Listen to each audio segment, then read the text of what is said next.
Hi everyone, in this video I'm going to show you how to get PayPal money off hold instantly.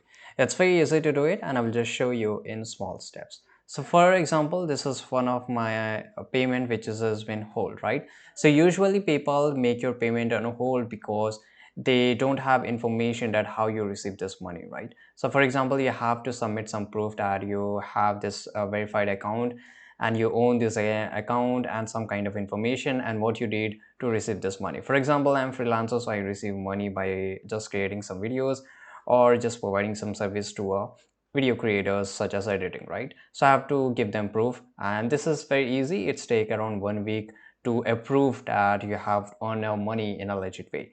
So this is the reason why PayPal hold your money. And if you, for example, you have to just select this account, right, whatever the payment where it is when it hold, right, and you have to click on add tracking info, and in below you will able to find all the information. So you have to enter the tracking address and tracking number and search category and click on submit. So this is the way where you can just take your account from uphold, and I hope you found this video very useful. If you did, subscribe.